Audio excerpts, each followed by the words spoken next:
nó chỉ là một cái nó một tao đấy.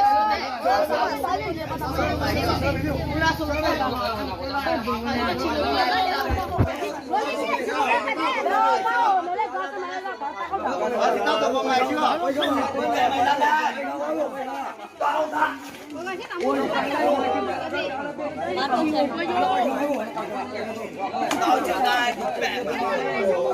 mua hồ lửa chỉ đồ chuyện đó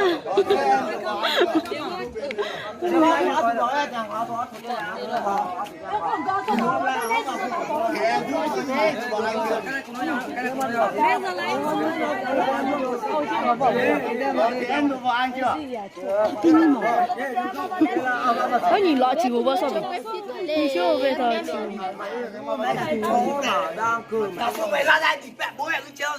Tụi nó mà bao tử hải đó, sợ được sợ nữa. Ôi ơi, đồ chả tao cứ. Chả cơ luôn á.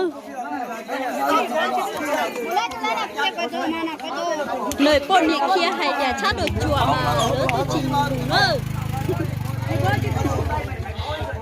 Người ta đi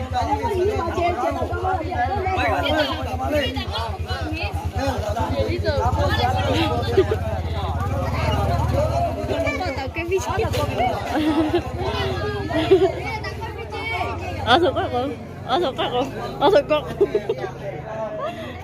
ở thôi con, đợi chạy.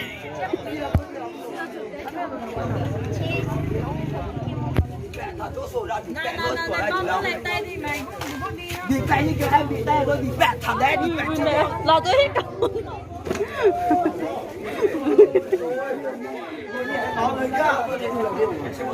tao nghỉ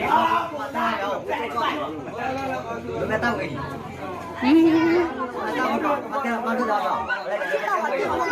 kìa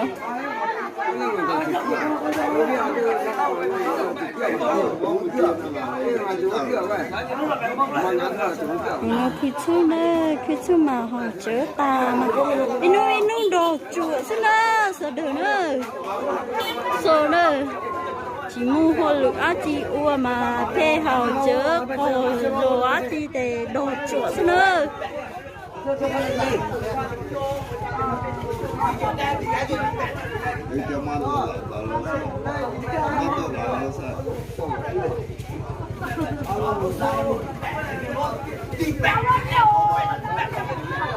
tụi không bắt tôi ta cô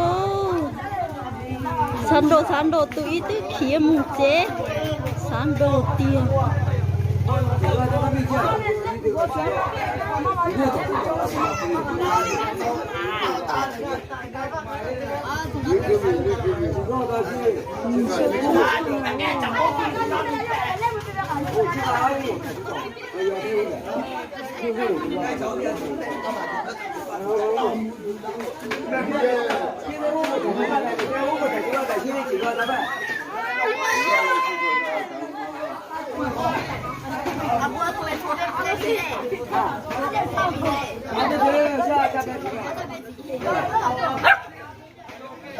chơi đi chơi sớm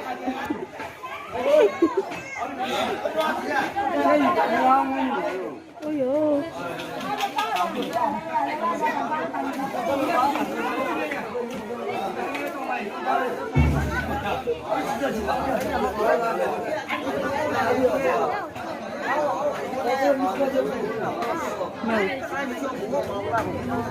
sao đồ tù hổ nơ